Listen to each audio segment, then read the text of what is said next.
1 লক্ষের উপরে বাংলাদেশি বসবাস করেন বাফেলোতে। এই বাংলাদেশিদের কোনো প্রপার একটা সংগঠন দেখি না।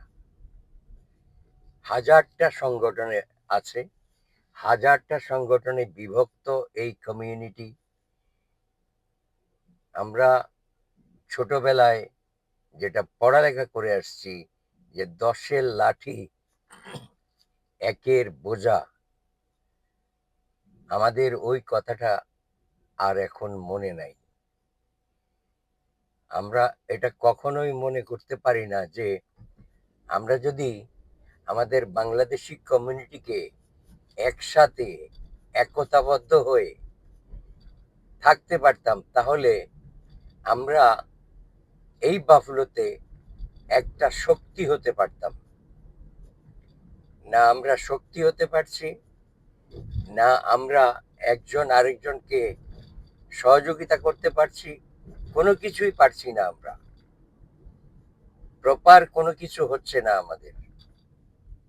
আমাদের দেখা দেখি আমাদের ছেলেমেয়েরাও একই রকম।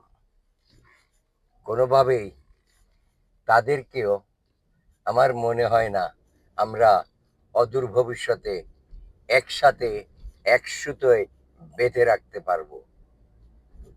এজন্য মাঝে মাঝে খুবই কষ্ট হয়, খুবই কষ্ট পাই।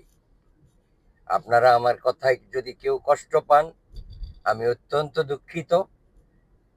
আমাকে ক্ষমা সুন্দর চোখে দেখবেন। আমার কষ্ট থেকেই আমি এই কথাগুলো আজকে বললাম। বাফেলোতে আরো লোক আসতে চায়, অনেকে ইনভেস্ট করতে চায়, বাড়ি কিনতে চায়, ব্যবসা কিনতে চায়, কমার্শিয়াল বিল্ডিং কিনতে চায়, কিন্তু আমাদেরকে একতাবদ্ধ না দেখে কেউ আসতে চায় না, ভয় পায় আসতে। মোটামুটি এই হচ্ছে যে সবার মধ্যে যদি চেষ্টা থাকে, তাহলে আমরা হয়তো এক ছাতার নিচে একটা বাংলাদেশ অ্যাসোসিয়েশন করে একই সাথে আমরা একটা শো অফ করতে পারতাম যে দেখো আমাদের কমিউনিটি কত বড়। ধন্যবাদ আমার কথা শোনার জন্য।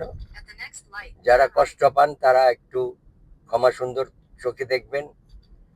ভালো থাকবেন, সুন্দর থাকবেন, সবাই সবাইকে ভালোবাসবেন। ধন্যবাদ।